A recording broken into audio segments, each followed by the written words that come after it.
So welcome, friends, to the last class of our Moses study.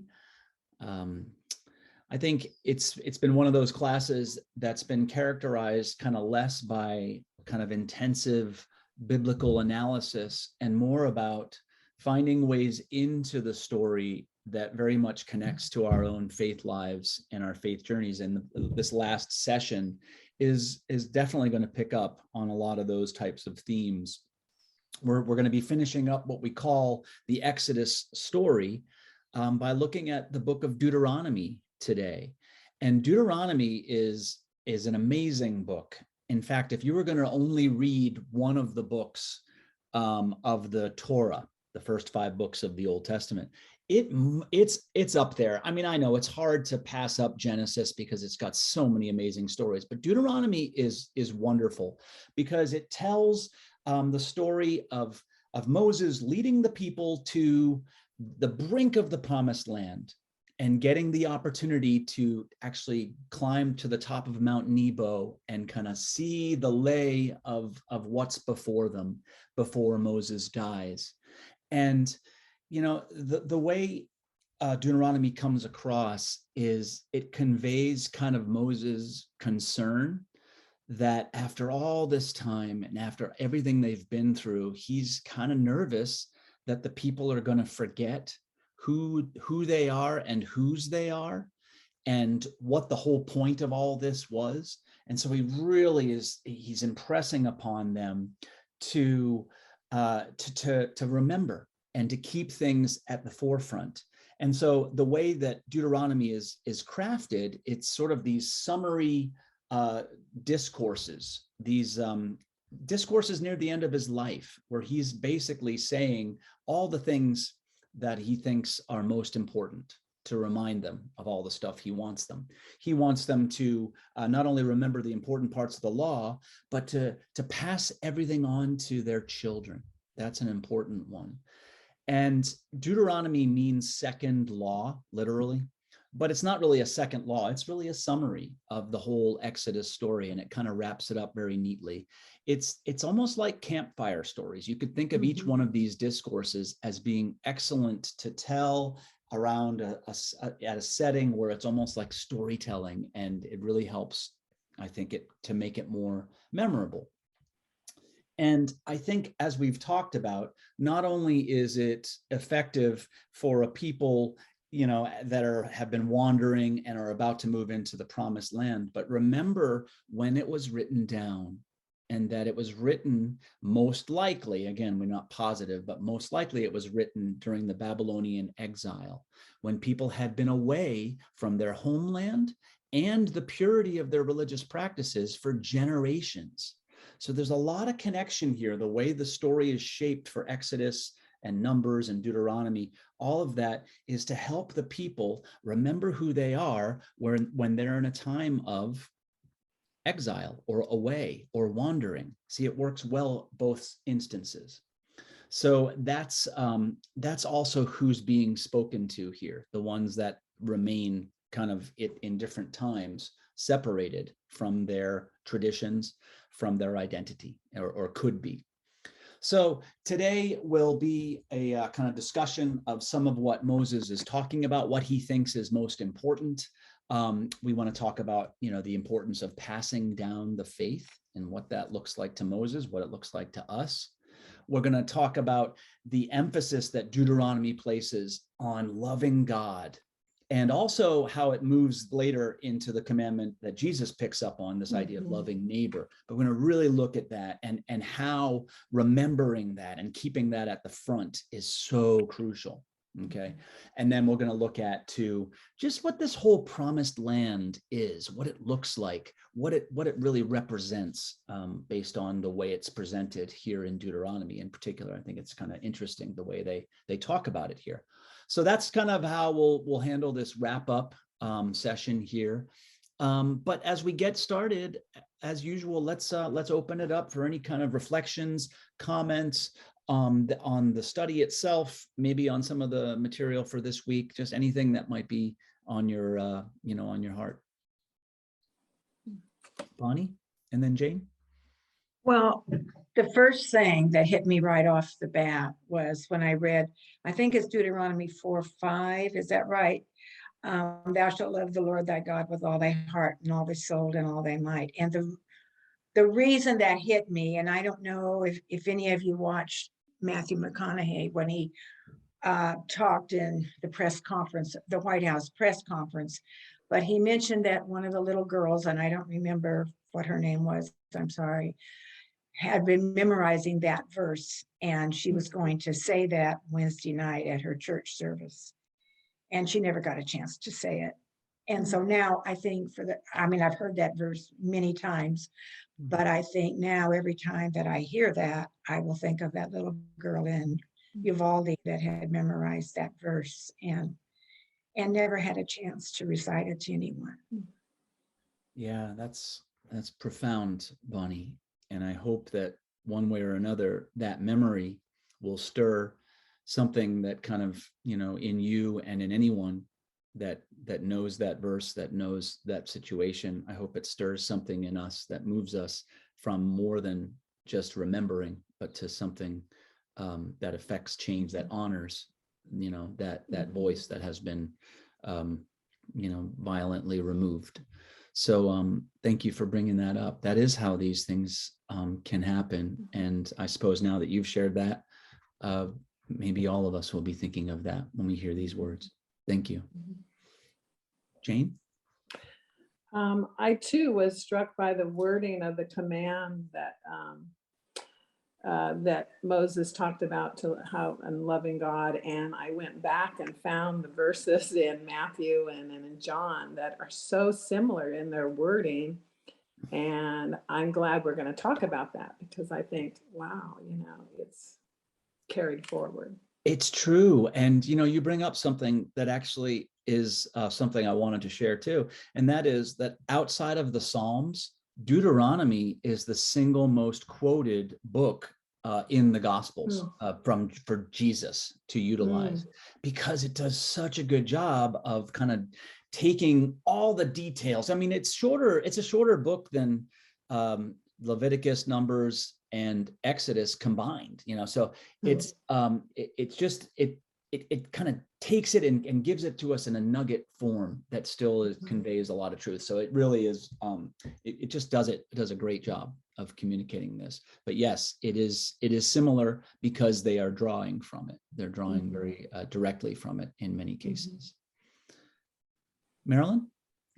One of the things that I'm thinking about as we're talking is it's just incredible how long these ideas have lasted. To think that from then to here, Yeah. There's that alone suggests some real truth to me about what was what the ancient Hebrews were thinking and how they were celebrating their religion and so on. Yeah. And, as you look at it, the broader picture, they're going through cycles. A lot of this is cycles, the way some theologians talk about it is they go through cycles of disorientation to reorientation to orientation. So the whole idea is you get thrown for a loop, you learn to figure it out, and then you get taught the ways again, and then you fall into these patterns where you just get into these cycles. And we see, unfortunately, that when even when they step into the place, what we call the promised land, it's such a tenuous existence, and it's difficult because is the promised land geography?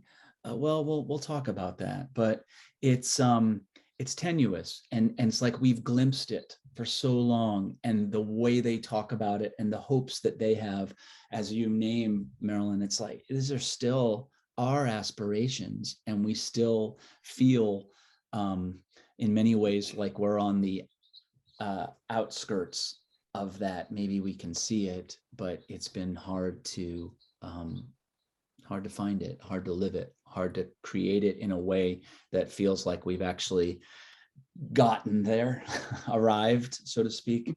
But that's part of humanity.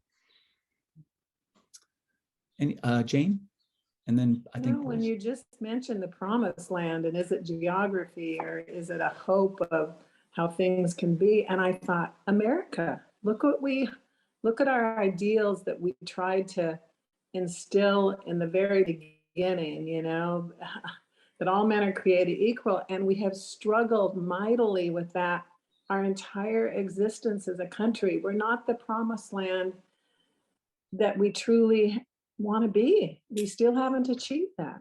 Yeah. That's pretty profound to me, thinking about the two promised lands from then and now. Well, I think you're right that part of the motivation for the establishment of the democracy that we call the United States is it was informed very much so by the themes of the Exodus, very much so. There's a liberation, there was a movement from perceived or real slavery to freedom. And there's a lot of irony in that too, because the definitions of freedom and slavery were sort of reserved and sort of crafted to mean a certain thing. And part of the challenge that you're naming is us as we move along, trying to reorient ourselves to what that really means. Okay. Who's free? How are we enslaved? How is this going to apply, especially in a world that's changing, that's got 7 billion people in it or whatever it is, as opposed to back when we had it was just a different reality. And now that everything that's like a one world instead of separation. So there's so many different factors to how do we make this story real and alive, and it will remain a struggle. And I don't know that that's a bad thing. It's just kind of, it's painful.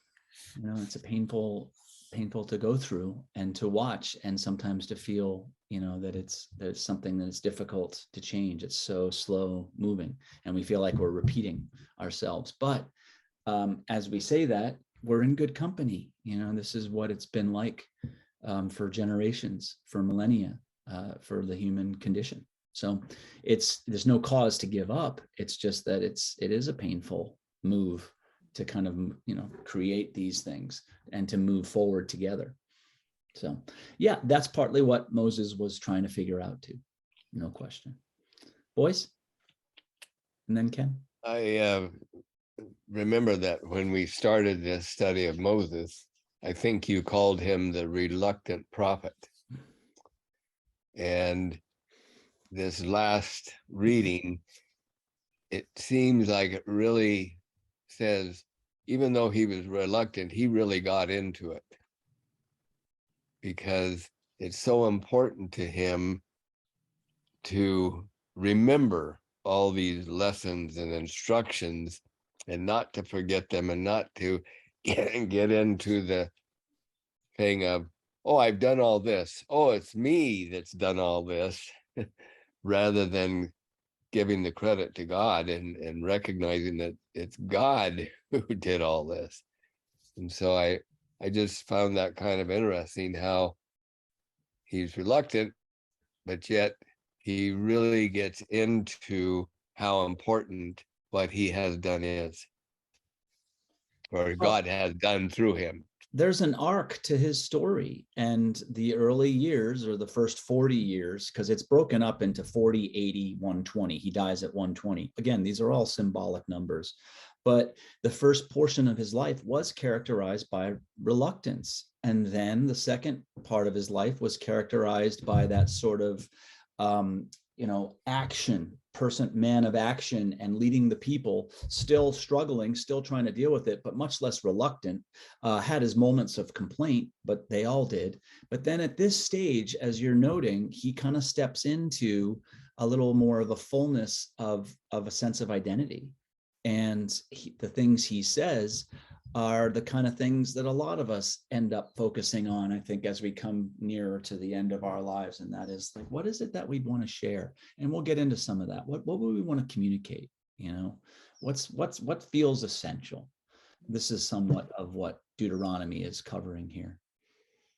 I like his understanding of human nature, that we do tend to forget where we came from, and pat ourselves on the back too often about how important we are, maybe, or how we've created a life that we like, that kind of thing.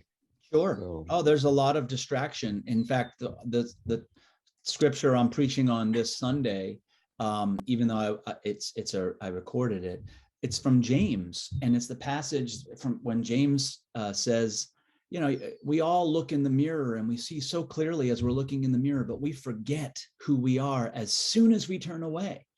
And that feels like, okay, maybe that's hyperbole, but it's really not.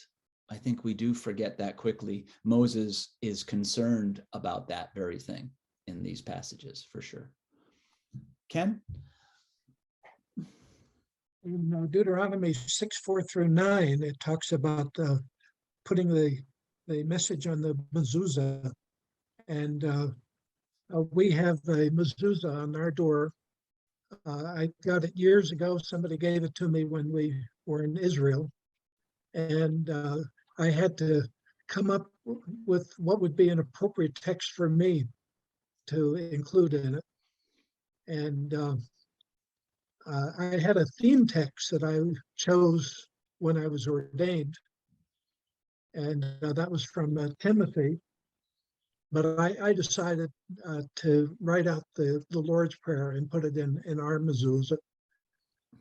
But I think it's curious on the one hand that here they were living in tents and they didn't have doorposts on their homes at this particular time. And so in a sense, this is a hopeful sign that one day you're going to have a home and you're going to have a doorpost where you can post this reminder that our God is one God.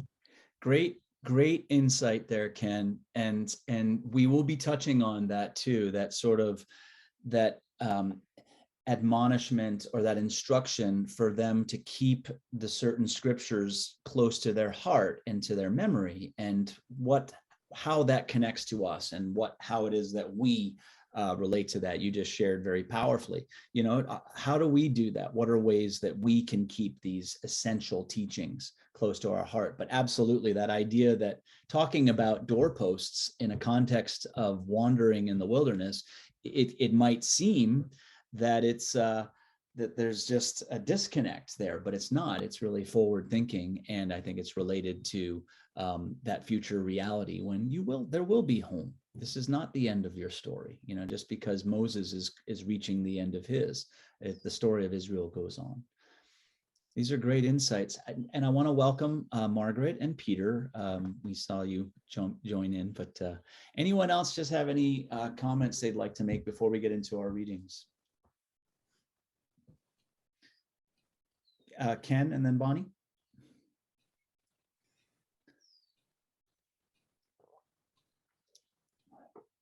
I subscribe to the Biblical Archaeological Review, and the latest issue is on Mount Nebo.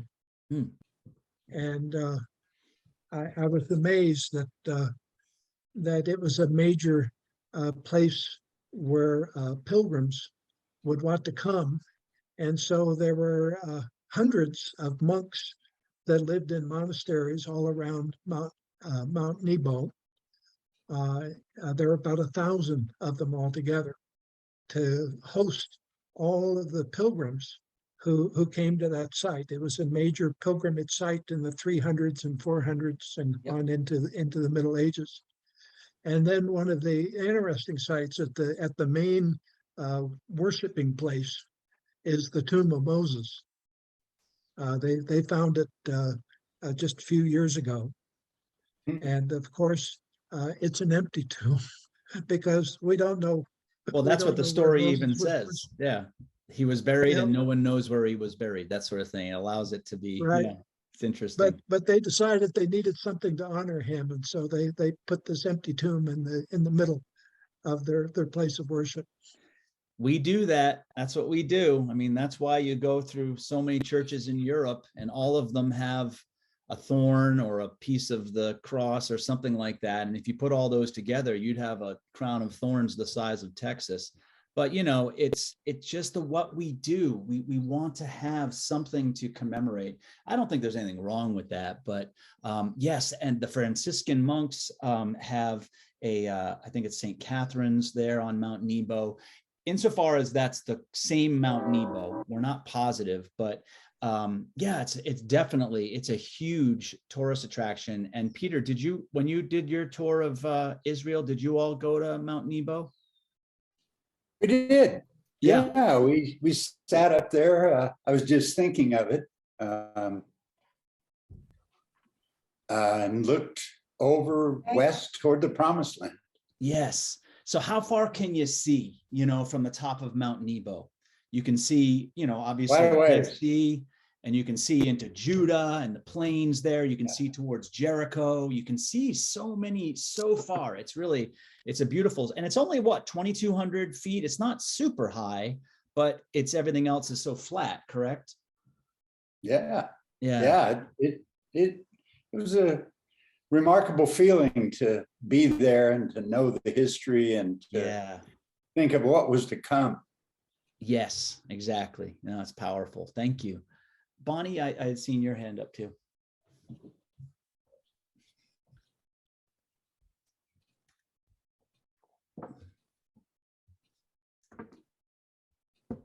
I should probably skip what I was going to say because it's maybe not relevant. But I was thinking of Cats, the musical Cats and Old Deuteronomy. And wasn't he the wise one? And I don't know if it has anything to do with this, but I just thought, well, maybe whoever wrote that was thinking that of the wisdom of the book of Deuteronomy, but I have no idea. Well, because it was kind of muffled. It was muffled at first. What was the first part that you said about what play? Cats, the movie Oh, Cats, Cats. and old Deuteronomy. Wasn't he the wise one? And I thought, is there a relationship? Were they thinking about the wisdom of this book in the Old Testament? Maybe not. Maybe it has nothing to do with it. But Well, who it knows? just made me think about it. Yeah. Hey, insofar as it calls it to mind, it's drawing on it. So who knows? Yeah. Okay, well, could I get 2 volunteers to jump into the readings today? Jane, you'd be the first one, and the second one will be dun dun dun. Ken. We'll go with Ken. Okay. Let's do this. All right, so Jane, you'll just read that first 2 paragraphs there, and then Ken, you get those. Can you see it all there, Jane? I can't hear you.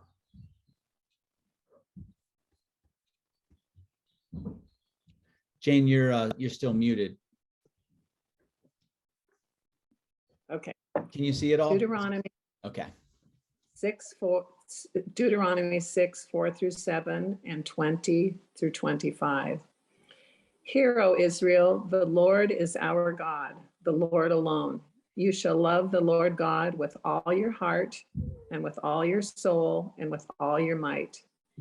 Keep these words that I am commanding you today in your heart. Recite them to your children and talk about them when you are at home and when you are away, when you lie down and when you rise. When your children ask you in time to come, what is the meaning of the decrees and the statutes and the ordinance that the Lord our God has commanded you? Then you shall say to your children, we were Pharaoh's slaves in Egypt, but the Lord brought us out of Egypt with a mighty hand. The Lord displayed before our eyes great and awesome signs and wonders against Egypt, against Pharaoh and all his household. He brought us out from there in order to bring us in, to give us the land that he promised on oath to our ancestors. Then the Lord commanded us to observe all these statutes, to fear the Lord our God for our lasting good, so as to keep us alive, as is now the case. If we diligently observe this entire commandment before the Lord our God, as he has commanded, I can't see those words. We will be in the right. Thank you. And then Ken. When you have eaten your fill and have built fine houses and live in them, and when your herds and flocks have multiplied, and your silver and gold is multiplied, and all that you have is multiplied, then do not exalt yourself, forgetting the Lord your God, who brought you out of the land of Egypt, out of the house of slavery. Do not say to yourself, my power and the might of my own hand have gotten me this wealth. But remember the Lord your God, for it is he who gives you power to get wealth, so that he may confirm his covenant that he swore to your ancestors, as he is doing today. Thank you. I think that picks up well on what Ken was saying, that sort of hopeful thing, that hopeful looking forward, that anticipation of the better days to come, the anticipation of ongoing progeny, of building future generations, that sort of thing. And it also works very well, as I've said, for those who are in exile in Babylon. And I want to reiterate something we've talked about before. The ones who were taken to Babylon were the ones who had something to offer to that cosmopolitan society. They didn't take everybody. They took the merchants, the artists, the professionals, the ones that were trained in some sort of skill, so that they could add to the cosmopolitan feel. People in general did pretty well. It wasn't a bad life. That was what was so seductive about it. That was one of the main reasons why it was so hard to get people to come back. They had a good life. Yes, they didn't have their homelands. They were separated from relatives in many instances, but their lives were sort of established over 50 years. That's a long time. And then going back, the people who were behind and who had taken over all these places, they kind of didn't want them to come back. So all these tensions were in existence. And so these stories serve as a way of rooting everyone into what's most important, so they don't get caught up in all the different things that happen, when we're left to our own devices for 50 years, whether we're at home building the family farm, or we're out in Babylon, away, but in this completely different, world, this metropolitan, cosmopolitan world. So all of it is to help root us back and root them back into what is most important, and who they are and whose they are. And as we look at this, as I said, the way these stories in Deuteronomy function, they're sort of like, they're farewell discourses. They're very easy to digest. They're summary statements from Moses to the people.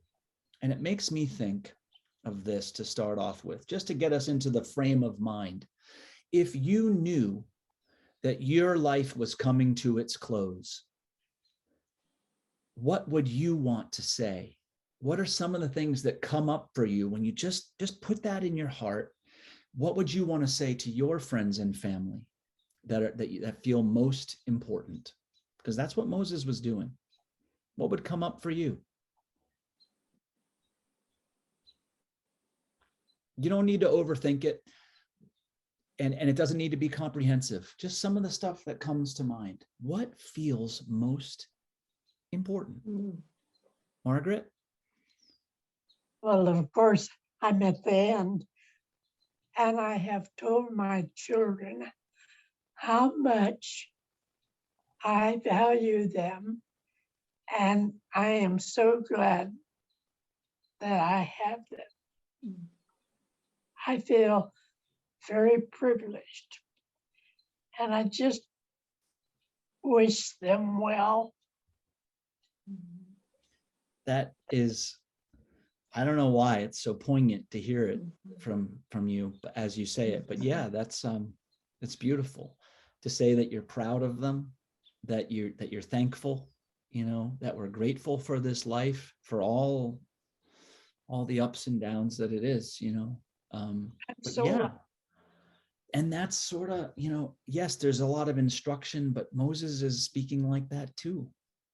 It's just like, thank you for the privilege of wandering with me for all these years. And I love you so much that I want us to remember and never lose sight of who we are and where we've come from and where we're going. It's really beautiful when you think of it like that. Thank you, Margaret. Anything else come up for you? What are some things, what feels like, what would you say if you knew your life was near its end and you wanted to communicate to your loved ones? Marilyn.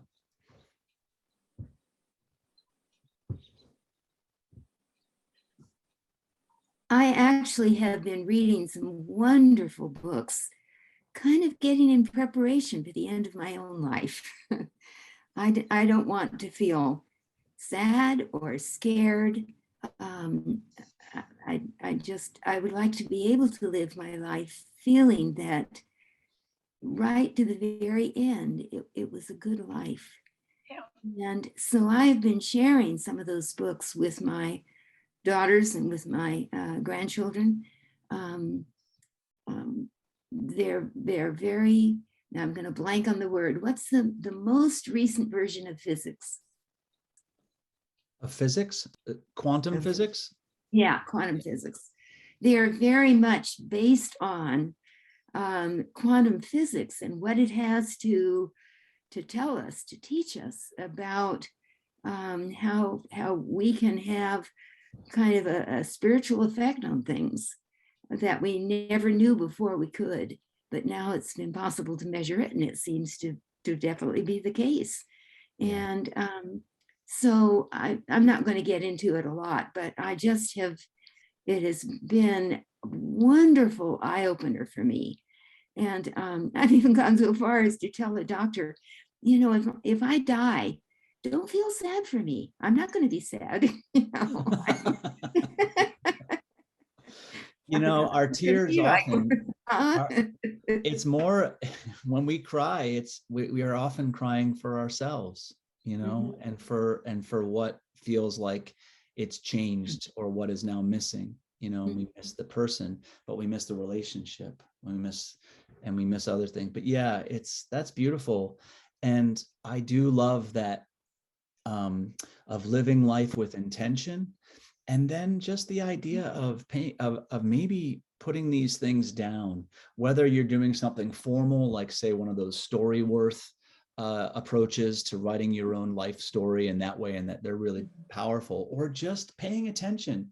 And if it starts today, great, but maybe you've been doing this already, but just putting down those things that you think matter. Because if they matter to you, they're going to matter to those who come after you.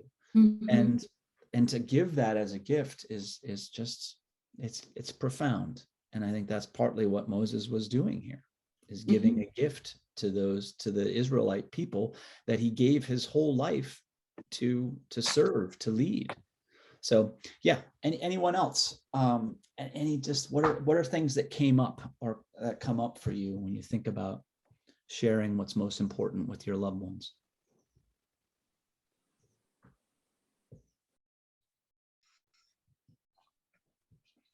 It's not easy. Go ahead, Jane. Right away, just the word love came up, you know, to live your life with love and gratitude. And, you know, I think obviously those were the greatest commandments. And I would love it if my children and grandchildren had a faith and a belief in God, and that meant something to them. But whether they do or don't, it's just to live a life of love and gratitude. Yeah. Yeah. Beautiful. Love, gratitude.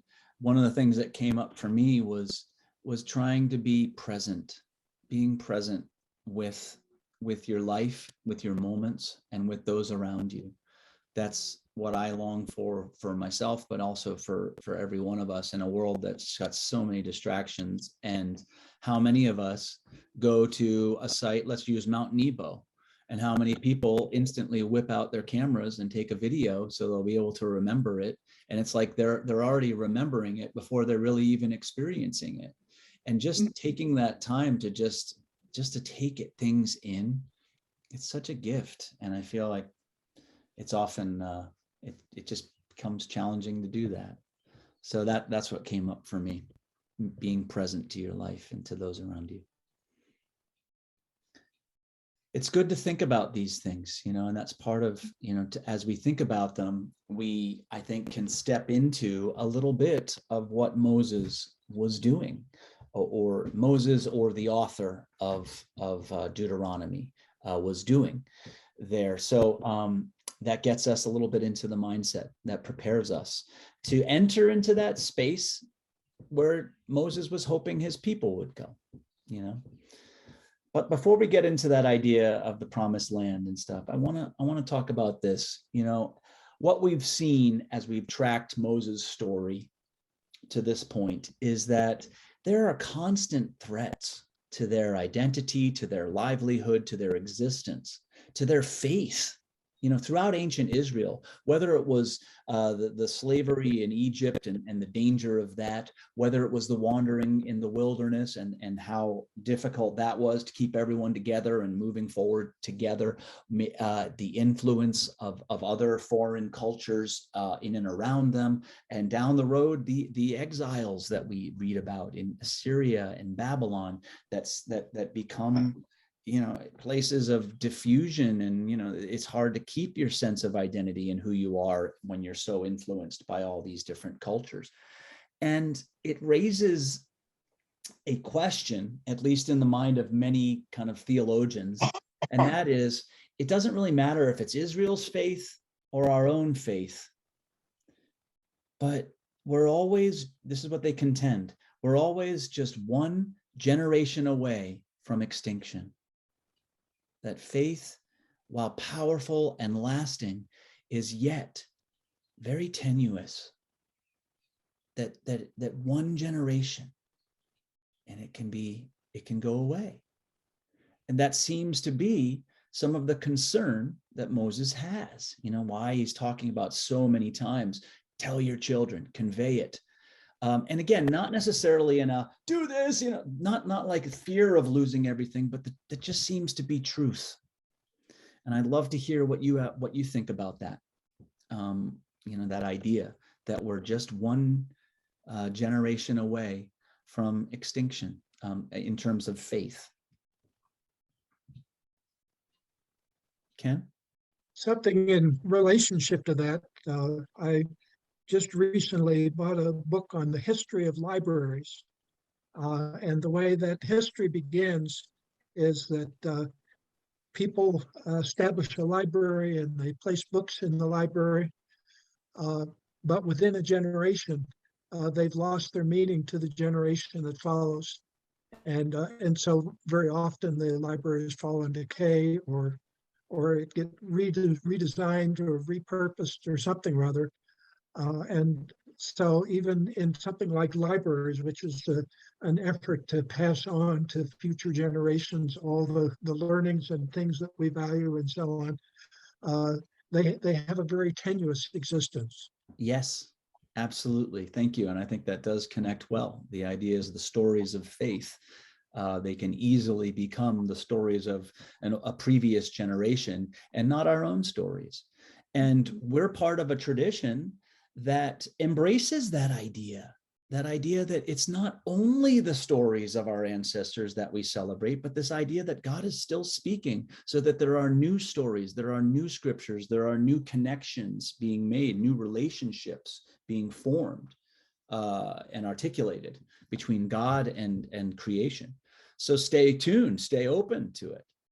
But nonetheless, there's still that consideration about, wow, how easily, how tenuous these things that we hold dear can be. And faith is one of them. And I know we've experienced that in our lives. Just any other reflections on just that idea of faith being one generation away from extinction?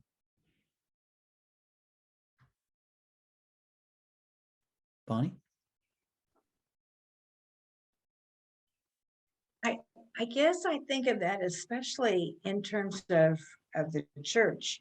If you go back in history, everybody went to church. You had to go, or though you could be fined if you go back a few hundred years. Yes. And it's been such an establishment, and a lot of us grew up in church in our childhood and so forth. And that's not happening so much anymore. I think church members, church attenders are probably by far the minority in our country now. I don't know statistics, but it seems like it anyway. It seems like most people I know are not in church on Sunday morning or Saturday night or at any time. And so I guess I kind of think of that. I know there's nature. I know there's other ways to think of God or to show your appreciation or whatever. But I just sometimes wonder if, the church as a whole is sort of dying. And maybe that's,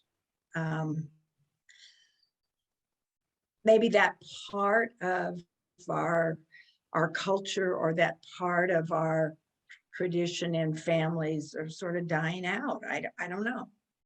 It all depends on your perspective. Yeah, I think you're speaking something that a lot of us have seen and relate to, but it's like, how wide is our view? Because if we look at it from, say, the 1950s till now, you've seen a market decline, and you can feel like, oh my gosh, the church is dying. And yet we have always been in the business of dying. We are always dying to self. We are always dying to new life. And so that's important. It's a part of who we always have been. So that even when we step back and look at the larger picture, say the 2000 years or so of the church existence, we see these patterns where every 500 years, the church basically dies and gets revitalized, renewed one way or another. And we don't always get to be the ones that determine what that looks like. In a similar way, like we might go up and we have our awareness and our learnings and what we value, and we want to hand that on, but we also know we can't control all of how it's taken from there, that there's this trust that even with the idea that it's all so tenuous, there's still something that's like that gets carried forward. I mean, anyone who's a student of history, you look at the history of the Catholic Church, and you're like, oh my gosh, that was a mess for so long in the Middle Ages, when everything got tied up to power and to authority and to the Roman Empire and all this stuff. And it's like, how did they take what Jesus taught and then turn it into something? Well, the truth is, that's humanity, and it is a mess, but somehow some of these nuggets of truth still hold, and they still carry through. And that's where, like, there's this profound faith and trust, I think, in the bigger picture. But nonetheless, I do think a lot of us have seen in our lifetimes what you're seeing and what you named, Bonnie, and that is that it does feel like right now the church is in this time of kind of redefining. Maybe you think of it with a little more consternation than that, of dying or of collapsing, something like that. It can feel like things are falling apart, and for some that's true. But the other ways to look at it are that that's how we've always been. That's how seeds, there's no such thing as something that grows and lasts forever. A tree dies but it spawns newness, that's thing. So it's open for our consideration, but I think it's important to hear and to like acknowledge those, the ways that it is yet so tenuous, and we're seeing that, in our lifetimes. Ken? It's something that you've touched on in a couple of your recent sermons. And one of the things I was reflecting as we were talking about the last issue, the previous issue of Time magazine, were on the 100 movers and shakers in the world. And not a single one of them was part of a religious community. I mean, as being a religious identity. And if you had done something in a previous generation, virtually all the figures would have been religious figures. And so what's it's reflecting is that we're at a different place in the cultural swing of things, but things do change. And Yeah. because there are amazing religious leaders out there that are doing great things, but the culture isn't valuing them right now. Yeah, I think that's part of it. We're seeing these cycles happen, and it doesn't mean that there's that it's time for us to pull back. It's maybe not hang on so tightly to certain visions of how it used to be. That's true, but I do think that these messages that we're talking about today still hold, because as Marilyn, as so many of you have acknowledged, have seen, it's like these are timeless truths about humanity and just who we are and our tendencies. So it's good to call back our attention to that, even if it might look different as to how those are actually lived out. And I love the way this story kind of leaves room for that, because Moses doesn't get to live it. He gets a glimpse at it, but that's it. It's kind of like Martin Luther King. You know, there's a lot of connection there with his, looking at the cusp of the civil rights movement. And we're still there. We're still on the outskirts of that promised land. And we hope we're nearing it, but it's been a messy process. But he didn't get to live it, and then we take it forward. And it looks a lot different, and that's part of what happens. We don't get to control how it moves forward. And we're in that change that right now, within the church, for sure. Marilyn, and then Bonnie. You're muted. I think many, if not all of you, know that I grew up with the preacher. My dad was a UCC minister, and I can remember conversations at the dinner table after a Sunday service, and he would be bemoaning the fact that the majority of the people out in the congregation were 50, 60, 70. In fact, he felt like the people he could rely on the most to take real leadership were in their late 50s. And he wondered, how do we get younger people involved? Well, when I think of my life, I wasn't in church then either. I had a whole bunch of years where I was really trying to figure out, what did I believe? Just who was I? Where did I fit? And I didn't really discover until I moved here and went to the church on the hill. And for the first time, I could sit in the pew and not be arguing in my head during the whole service with what I was hearing and then what I was being asked to do. And I just have become more and more involved. It's become more and more an important part of my life. And I can now talk with friends about spiritual kinds of things that I never would have been able to talk to them about before. I mean, they were atheists, maybe agnostics. They weren't sure, one or the other.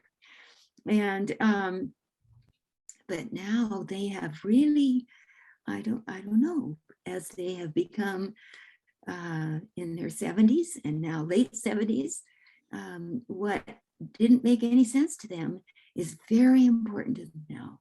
Yeah.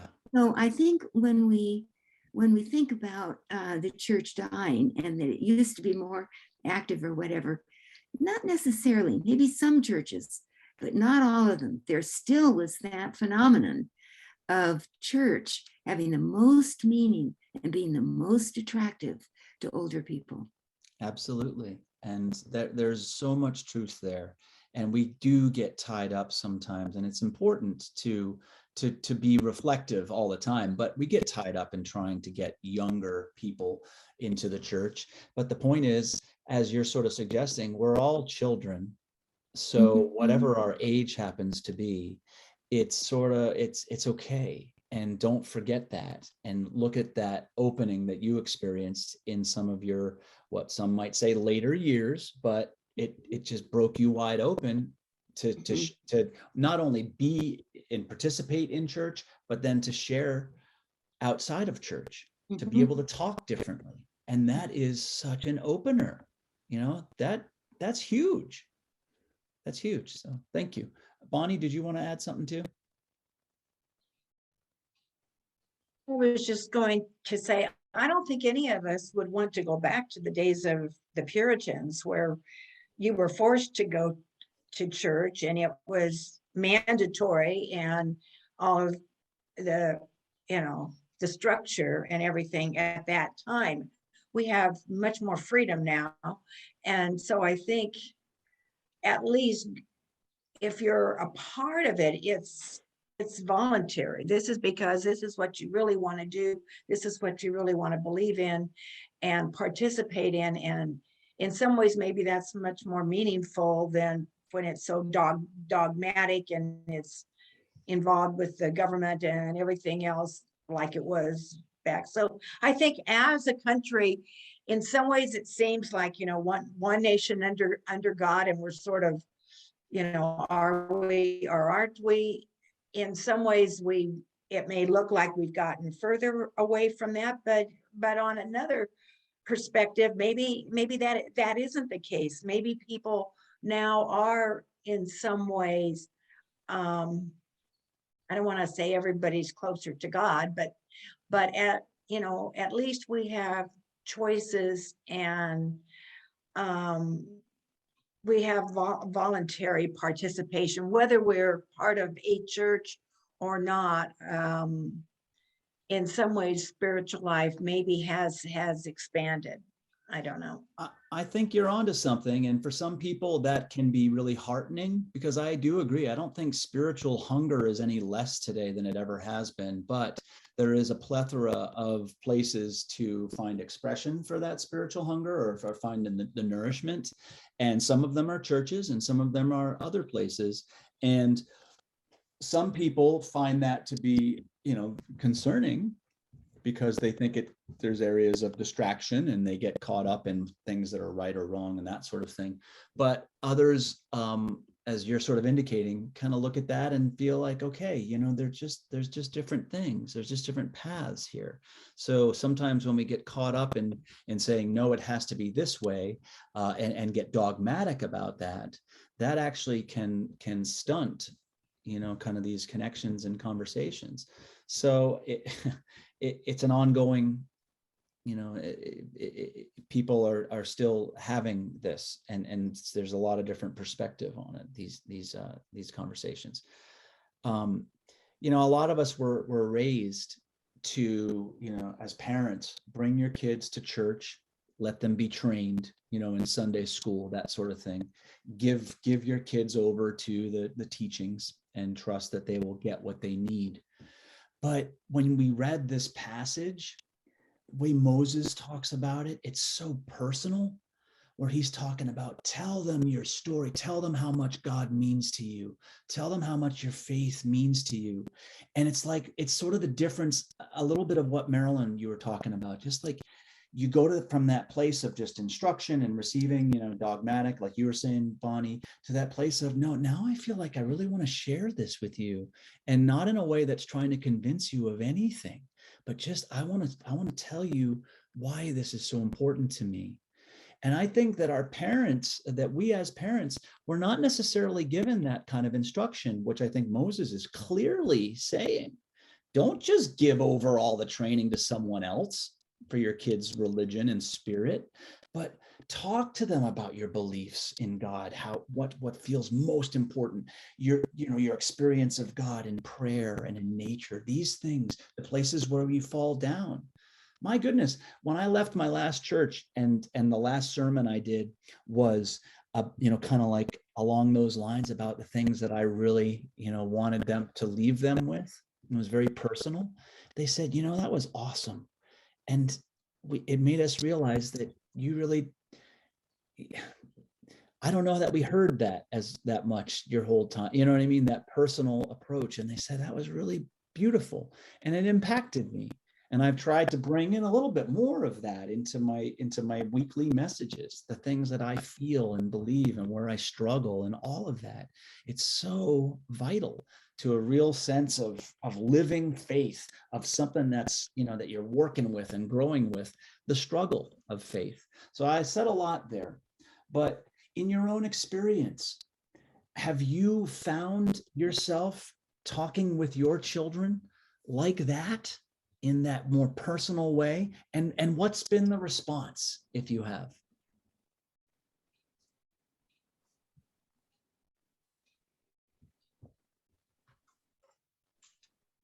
Or haven't you? Oh, go ahead, Jane. You know, just this last week or so, my 13-year-old granddaughter, Sydney, called me to tell me that she was going to a church camp. And my daughter and son-in-law have not raised their 2 kids going to church, but they know she's been to church with me, actually. And anyway, and she just said, Grandma, I wanted you to know because I know how important church is to you. And she didn't, and yes, church is really, really important to me, but I'm hearing you talk. I do want to convey more about what my relationship with God and my faith means to me, how that's has sustained and supported me and given me joy and so many things over a lifetime. So I'm glad she sees that in me, but I like that you are asking us and mentioning how we need to, and Moses did, be more intentional about how we, without being preachy. I think I had a grandmother who was Jehovah's Witness that was difficult for our family. My mother was a very strong conservative Christian. Mm-hmm. And at times those expectations of what a Christian should and shouldn't do were, a little hard. And so I haven't wanted to lay that on my children and grandchildren. I wanted my daughters and my grandchildren to not feel like grandma's constantly judging them. But I do want to share my faith. It's so critical and important to me. So good thing to think about after this and that's week. what thank you for saying that's one of those connections, life connections, I think, to this Moses story. As we think about all of it, what are the most effective ways to communicate the story of our faith, whether our personal faith or the broader story? Is it proselytizing? Is it trying to convert? That's been used for a long time. And those are power plays in most instances. Those are basically like, say these words, do this, and you're in, you're good, and I'll move on. There's more to it than that. But as you think about it, what are the most effective ways of passing down faith to the next generation, whether your own faith or the larger faith? What have you felt? What works for you? Ken? I subscribe to the Christian Century, and one of the series that they have from time to time is they ask someone who's been around for a long time and had an impact in their writing and so on, how my mind has changed. And those are some of the best articles that they have in the Christian Century, as people share their struggles and how the life in the faith has been a continuing growing and struggle experience for them. And I was thinking about your sermon last Sunday, in which there was rousing applause at the end, and it was because of your story about your grandfather and his willingness to speak before the congregation and share his journey and his struggles in the journey. And maybe we need to create a space in worship to invite some folks from time to time to briefly, say 3 minutes or so, share their journey and how their mind has changed, how their life has changed as they've made their journey of faith. I give you a rousing. I think that is so important. Testimony. And I love that phrase that you bring to my mind now, that idea of how my mind has changed. I think that is a wonderful and important means of connecting dots, sharing wisdom, sharing truth, not being afraid to talk about those places where we've fallen down or where we've grown, all of it, because it's just, otherwise it's too easy to feel like everything is didactic and it's just about listen to this, I got all the answers, even though we're trying not to communicate that way. But unless we hear some more of the mess, it's just easy to fall into those places where, oh, I'm hearing the same thing every week. No, let's share more of the struggle and where our places of mind changing or growth have been. I think that's beautiful. And I think it just lives into what we're reading today. It's like, this is ancient wisdom that's like, yeah, we're still capable of sharing the faith this way. And I think that is incredibly effective. Testimony, maybe the most effective as far as what feels real and relevant. Thank you, Ken. Anyone else? I may. Let me. Oh, go for it, Chad. Hey. I'll turn. Hello? Wait a minute. Wait. We can hear you if you just want to talk. That's fine. But if I'm just trying to turn my phone off. Oh, wait a minute. I'm having problems here. But we can hear you just fine if you want to just talk. I'll call back later, May. Okay. Bye. Okay. All right. Sorry. That's okay. But we can hear you if you want to share. No, I'm just listening. Oh, okay. Then you're fine. Yeah, you can continue to listen. I'm just listening. That's all. Thank you for being here. Peter? Yeah, one thing that struck me lately is how you always say, good morning, church. At first, when I heard you say that, I was thinking, is he talking to the building? Sometimes it feels like that. Are there spirits here in the rafters that I'm not aware of? And then, gradually it occurred to me that the church doesn't have anything to do with the building. That the church is the people who gather to share a relationship with God, with themselves, and with the others that are there. And in that sense, church is everywhere.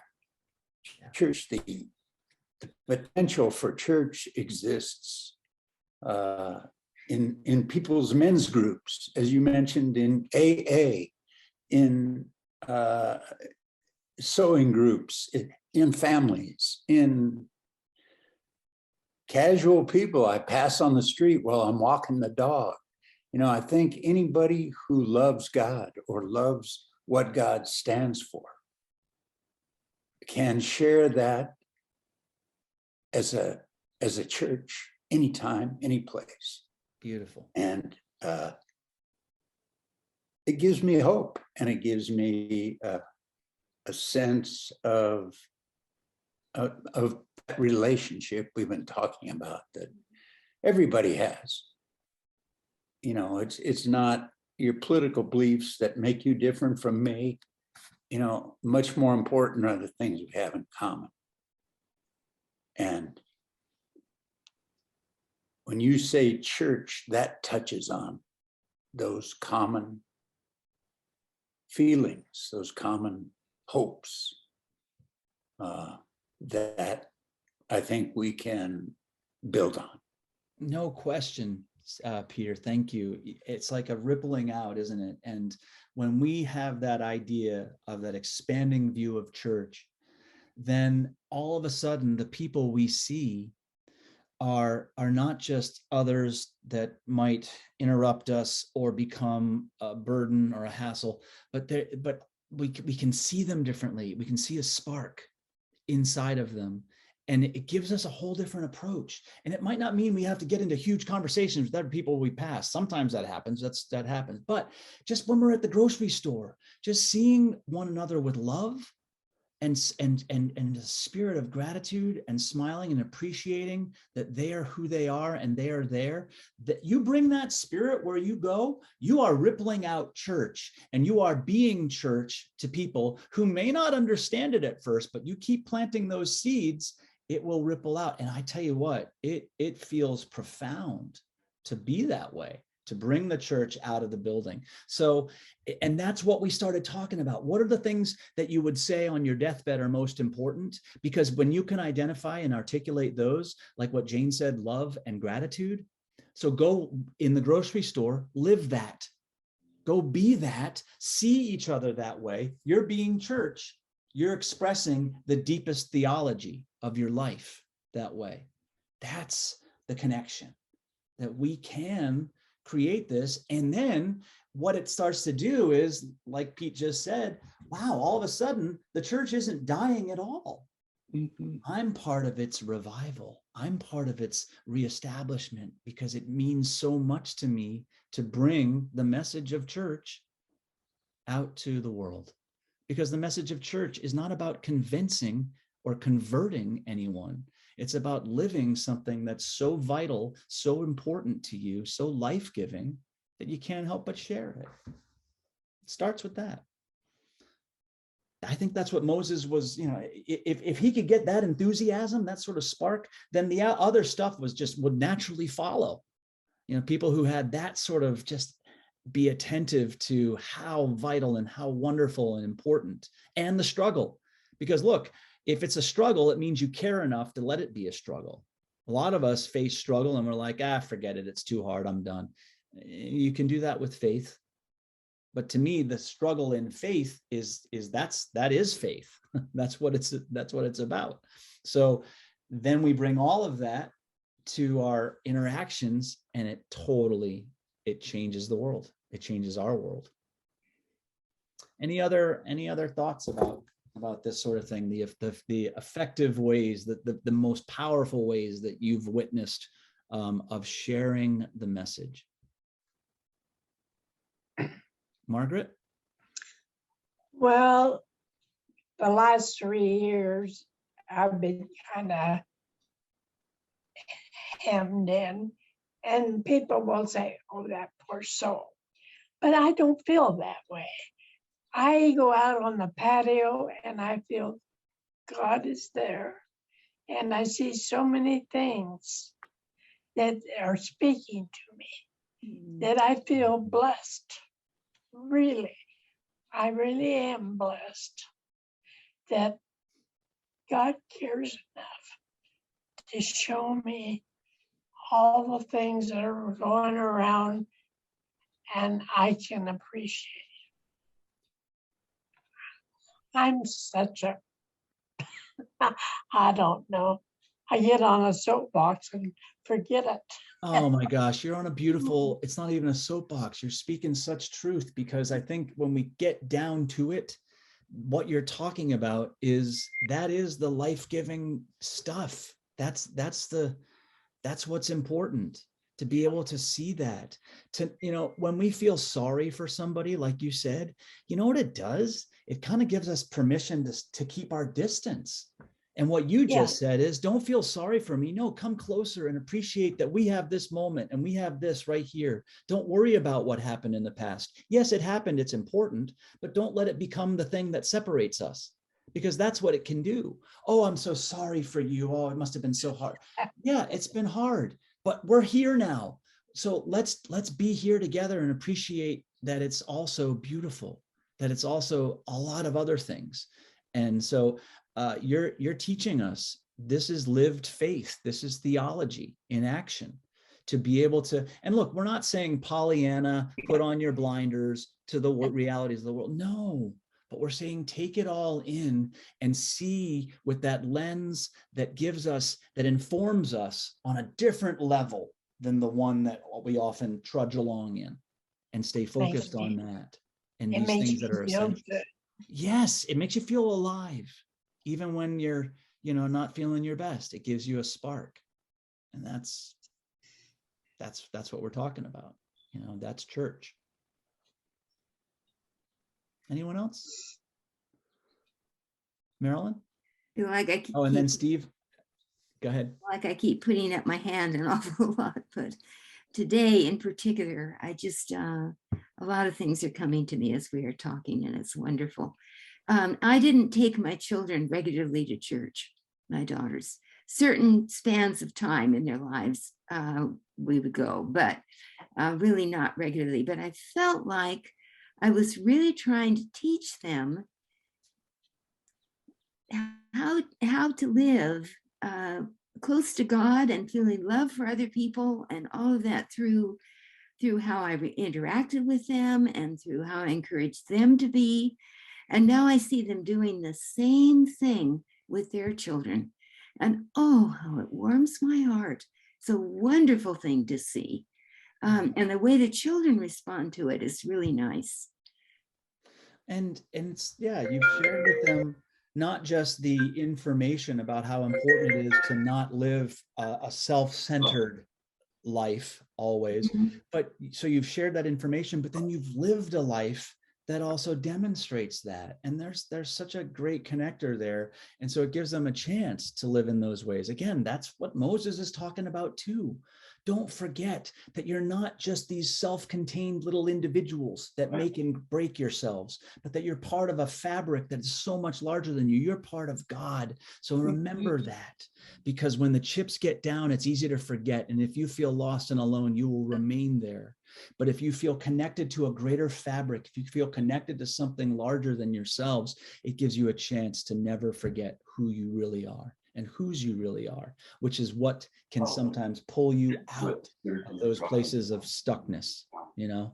So that's part of what you're sharing there. And in that sense, it doesn't matter if you actually took them to church by the definitions we often associate with that, to the building of church, because you've created a spirit of church, you know? So anyway, that's thank you for that wonderful share. Steve, I saw your hand up. I just wanted to speak to what Margaret said, that going out on the patio and just exploring and enjoying the richness of the panorama that's put in front of you and the sounds that you hear. And we often go out later or actually early in the evening when the turkeys are coming through the yard, and they often fly up high up in this ponderosa tree to roost, and it's just a joy to watch. Yeah. And we're so grateful we have that. Oh, absolutely. I mean, I just can't help but smile every time I see a turkey fly, because it's just funny, but it's wonderful, you know. Yeah. It's majestic in its own way. So it's seeing the things that are always around us, maybe that we could easily miss, to see them in that light, in that spark of gratitude, really. Yeah. That is its own type of church, you know. I want to there's a little passage I want to read here. We've mentioned, you know, this idea of Moses kind of being brought up to see the promised land near the end of his life, even though he didn't get to go in. I wanted to share with you, as we get into this idea of promised land, I want to share with you that brief reading, and then also a map that corresponds to what this reading suggests. So this is from Deuteronomy chapter 34. Then Moses went up from the plains of Moab to Mount Nebo, to the top of Pisgah, which is opposite Jericho. And the Lord showed him the whole land, Gilead as far as Dan, all Naphtali, the land of Ephraim and Manasseh, all the land of Judah as far as the western sea, the Negev and the plain, that is the valley of Jericho and the city of palm trees, as far as Zoar. The Lord said to him, "This is the land of which I swore to Abraham, to Isaac, and to Jacob, saying, I will give it to your descendants. I have let you see it with your eyes, but you shall not cross over there." And based on this description, this is the map that shows the what this is. And it's huge. It's basically the border of, you know, the whole ancient Palestine. So it starts here, where if you can all see my little arrow, this is Mount Nebo, and this is where it starts. It talks up about Gilead and then Manasseh up to Dan. Dan, there's multiple places because Dan was sort of the sea people. They were more nomadic in their way, so they settled in different regions. So that's why you'll see areas of Dan sometimes around this area, sometimes down south. But so that's that, and talks about moving down into Manasseh and Ephraim, and then into the plains of Judah down here at the Negev and up near Jericho. You see, and the reason I'm showing you this map is because here's Mount Nebo, and as Pete described, you can see far. You could see, gosh, if you look to the west, you can see into this region here, but you can't see all the way up here really. This is a large area, and the point is that this description of the promised land it's a type of seeing that is beyond the physically seeing. That the idea of the promised land is not necessarily about geography, but it's about a way of being in the world. And when Jesus came later and talked about the idea of the kingdom of God, you see, that wasn't a geography. It's a state of relationship with each other and with God. That's summarized in the Great Commandments. Love God with all that you are and love your neighbor as yourself. When we do that, we help to bring about the kingdom of God. We help to bring about the promised land. So it's a powerful consideration, when we think of promise. We have put a lot of stake in the promised land, I think, being about geography. A lot of us live our lives saying, my gosh, when I retire, I can't wait to go live there. Nothing wrong with that. But I'd love for you to take a moment now, and as you think about maybe the promised land as being different or more than geography, but maybe an ideal, what is it? How would you articulate what your idea of promised land is? Do you have a compelling vision that you either have devoted or that you feel like, I want to name this, I want to devote myself to this ideal? Is there a promised land that sort of speaks to you right now, that you have in your mind? What is promised land?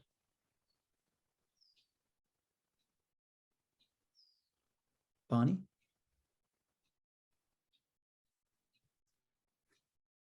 I think the promised land would be peace, and I'm not sure that that's going to ever really happen in this world.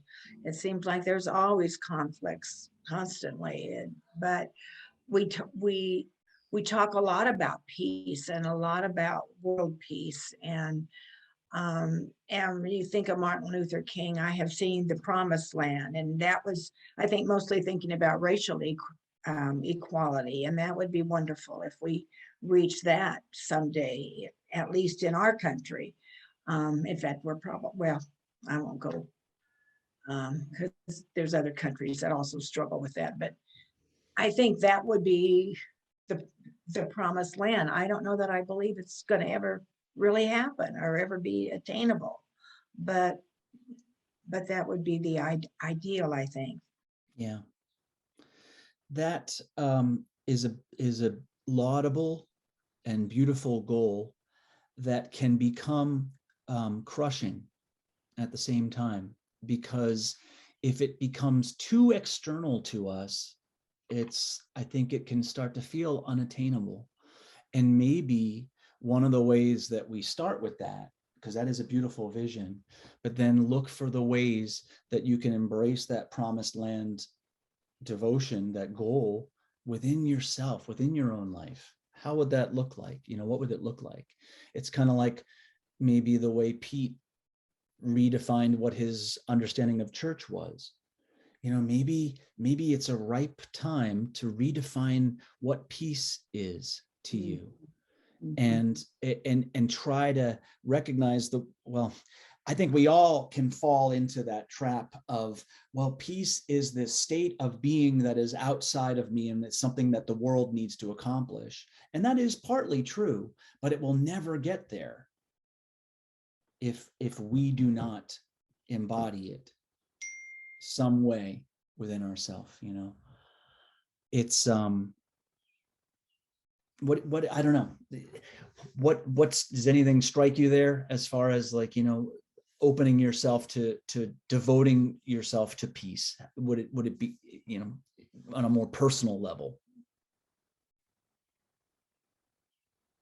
On a more personal level, I think of all the people that I disagree with politically and how that can become so divisive. And I think Pete said to not, it isn't the things that make us different, but look for the things that we have in common. And I think building upon that, you know, I know a lot of people that are maybe a lot more politically conservative than I am, but we love our country and we can build up on that. Or, you know, people that I've argued with about COVID till, you know, it does, I'm not changing their minds, but to just not, you know, alienate people because they have a different opinion or a different belief than I do, but to look for them common, more what we have in common. Right. That's tough. It can be tough, but I also think, man, it's so much more life-giving to do that and to absolve yourself of the responsibility of having to convince anyone else of anything. Don't back down from being who you are. Share, you know, but from a place of, I'm sharing from myself, not to convince, not to put it on you, but because I love you enough to share who I am. And I love you enough to receive you as you are and to focus on those ways that you just said, the things we have in common. It's not to ignore the things where we're different, but just not to give them so much weight. I tell you what, that's one beautiful vision of peace right there. What you just said, that could create a whole different spirit, you know, that roiling that can happen when we get all into these political conversations with people, especially when we find disagreement. That doesn't have to be, it doesn't have to be the takeaway, you know, which it can be a lot of times. But I think that's beautiful. That's what, you know, promised land can be. How do I live in the spirit of peace? How do I create that? That's a beautiful expression. That's a beautiful thing to devote yourself. I want to share something that Pete just sent. I think you can see this. It's easier to do it this way. So that's Pete Clark and Rick Ballantyne on the top of Mount Nebo, looking west over the promised land. Isn't that beautiful? Mm-hmm. How many years ago was that, Pete? 3? I think it's been 5 or 6 years now. Wow. Yeah. Yeah. Beautiful. Beautiful. Anyone else? Any ideas of, you know, what is promised land to you? What would it mean to find the promised land? It's a bigger question than any class, you know, I get it. These are things to chew on. These are things to hone in on a little bit, and not because you need to define it and this is it. Okay, this is it. No, but for today, how is it speaking to you? Because as we keep breaking that idea open, it becomes alive in us. And that's when it's real. That's when we remember it. That's when other people notice it. And that's when it grows, you know. So it's not a concept that's out there necessarily. Jane, did you? I love the verse in Micah where it asks, where the Lord tells us that what he values, what he wants for us is to do justice or do right by. My version says do right by other people, love kindness, and to walk humbly with your God. And I love that. I think, you know, that just would be a way of traveling through life for sure that would change our world, you know. And then I also really think constantly about look for the good, which is like Bonnie's saying, is look for the good in other people, look for what you have in common, look for ways to relate in positive, uplifting ways. I want the world to be a more uplifting place instead of a divisive place. And so that starts with me, what can I say and do that is more uplifting and honoring and kind. It's such a good point, Jane. Thank you. I think in my counseling of people through the various challenges, struggles of life, probably the thing that comes up the most is how reactive we can be to the perceived triggers or button pushers or the people or the things that are said, all that, how reactive we get. And what I often talk about is that what you just said is that idea that, okay, so shift in your own mind how you're receiving that person in the moment and hear what they're saying, not through the lens of triggering, but through the lens of in the best possible light. Because communication is hard, especially if we've got a history.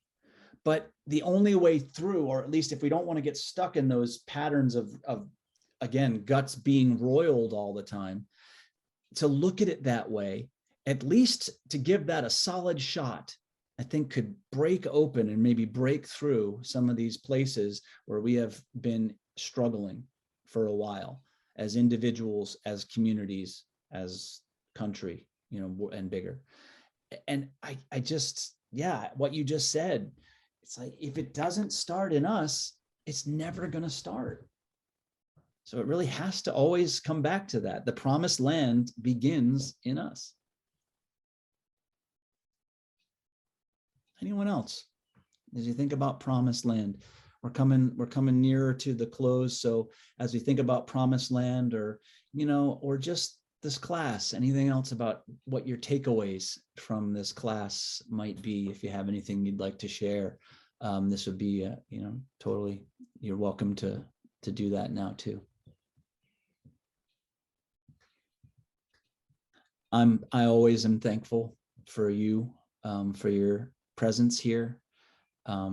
I know it's not easy. I know it's not physically easy just to sit. I know it's not easy to do it by Zoom, but I always am humbled by your generosity of time and your openness, your honesty. And I'm thankful to be part of a congregation, in a community like this that allows for these kinds of, sharing and to take the Bible and really kind of dig in deep. So thank you for making that possible. Margaret? Well, it goes both ways. We're thankful for you. I really mean that. I enjoy this Bible study so much, and I'm sorry I missed a couple of sessions because I had something that I needed to tell you, and now you don't know. Yes. But your presence, Margaret, it always adds such a spark of life, of joy, of love. So thank you. Such a mess. I know. I've got to go. We love you, Margaret. Okay. I'll sit.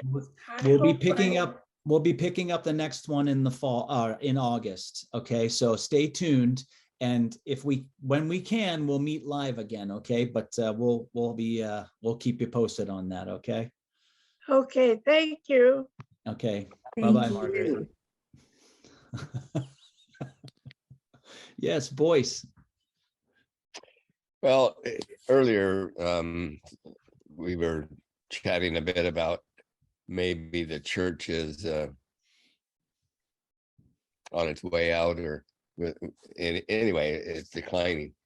But I think Bible studies like this, if people knew what we were doing, I think this makes church alive. Mm-hmm. I really like being able to sit here and not be told what we're supposed to believe, but to be able to look at what was happening at the time that Jesus was present and why he did what he did for the people of that time. And probably in his mind, not thinking about the people of 2,000 years from then, but just trying to get the people of that time to see God in a different way. And it still helps us, obviously, because we can find meaning in what was going on then and what he was saying to the people at that time. And it, growing up in a church, and it was more progressive probably than many churches, but I just find the fundamental church in me died. It you know, I did not, it just didn't make sense most of the time. And you, I feel, make things come alive and make us think about this and that and how it relates and bring God to us rather than telling us about God or telling us what we have to believe about God. Yeah. Well, thank you. It Thank you, allows Boyce. us to look at where we are with God. And as far as the promised land for me, what you just said, for me, we all have the promised land within us. It's how life is going to present a lot of things to us. Sometimes we're going to be bored to death, standing in line, waiting for something. Yesterday, I had to sit in line to get my glasses adjusted because they were hurting my nose. And some people, that drives them nuts. They just don't know what to do. And I really believe in that saying of life is 10% what happens to you and 90% of how you react to it. It's your decision how to react to anything that comes along and is presented in your life. And if you react in a positive way, it really makes life very enjoyable. And that's the promised land for me. Happiness and enjoyment every moment I'm on this earth. And it's all within me to be able to do that. Sometimes it's a struggle, but happens to turn it into a positive or to look at it and say, okay, how am I going to react to this? What am I going to do? But it really improves your enjoyment and happiness of life rather than just thinking about all the negative things that happen to you. Mhm. And, Well, you know, having friends, having a church, having support like this makes it a lot easier. thank you for that reflection. You know, our approach to doing church and our approach to doing Bible study is one that really it trusts and relies on the wisdom of each person and the life experience and the perspective that comes through that. And we are not seeking, we're not an answer church so much. We're trying to teach people how to ask good questions and to, as Rilke famously said in that beautiful poem, to really live into those questions. And one day in the future, maybe we will live into the answers. But to pursue answers all the time can kind of constrain our growth and our awareness of the spirit that is always around us. And so by approaching Bible study, by approaching church this way, and the creation of community and the welcoming in of reflection and raising questions and embracing doubt, to me, they deepen faith, they deepen humanity, they open us to better, more honest relationships. And when we start there, it only ripples out because we start to be more sensitive, more aware, more accepting, more loving of what is around us. And so I hope that by doing Bible study this way, we are creating the opportunity for what you just said, Boyce, to have those moments when you might otherwise get lost in boredom or annoyance, but it's an opportunity to sort of see that as a potential. There's something there that is still life-giving. To bring that to your moments. Okay, ripple it out and then see what happens. So what I have found is, growing up, there was a lot of questions answered with having faith. You have to have faith. And that didn't suit me. And now faith is a fine word, but the word for me is believe. If you believe, I think it's deeper than faith. You actually take action with belief.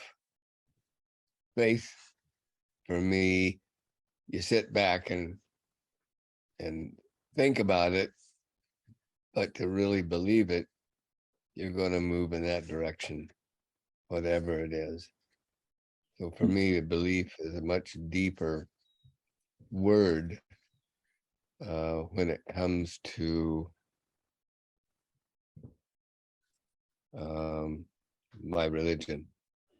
it certainly can be. If it leads you to live it, then that's where it's taking into that next step.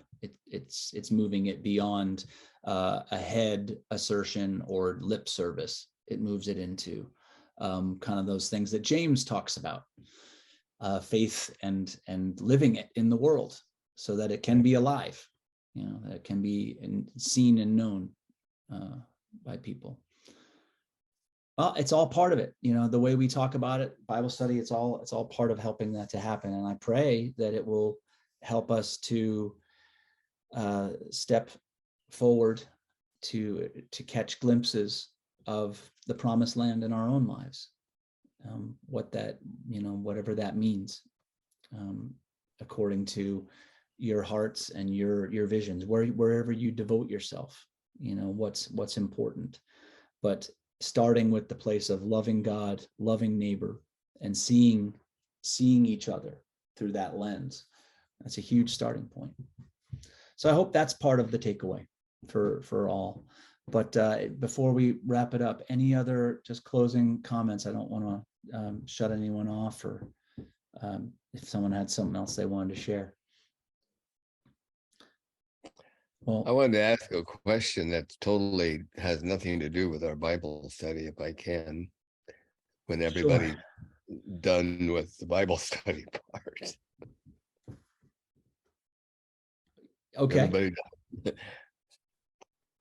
Darlene and I are just in the last of the 10-day isolation due to both of us got COVID. And I just was wondering, how many of you have had COVID? Is it just us? It seems like you did, Pete. I'm not aware that I have. I find a lot of people, you talk to them or you say, oh yeah, we're getting over our COVID. Oh, we had that. And all of our children except one have had COVID. And most of our grandchildren have had COVID. And luckily, all of them were very slight cases. But I just going through that, I thought, there's more COVID out there than what we know, but most people aren't reporting it. They just have this sickness for 4 or 5 days, and it's not a very bad sickness for most of us. Worst part for me was being dizzy one day, but the rest of it was just kind of a sniffles, I guess. But anyway, so there's two of us. Certainly, it's prominent. A lot of people have had it. I have been hearing that, but I'm thankful that you're on the upswing from it. The Chrismans have been dealing with it, whether they've been abroad. It's a lot of people have had it, and thankfully, these days it seems to be less life-threatening. I mean, still obviously serious, but thankfully, you guys have had a more mild case. Yep. I know several people that have had it. We haven't had it. We're back to wearing masks indoors. We had stopped that, and now we're back at it because so many people got it, and we're vaccinated and boosted and all of that. But I know quite a few people that have had it or their kids have had it. Well, friends, thank you again for being a part of this study. I wish you blessings, wish you a lot of love and gratitude. We'll be seeing each other plenty, obviously, between now and next study, but I'm just always thankful for you and for this gathering each week. So be well until we meet again in August.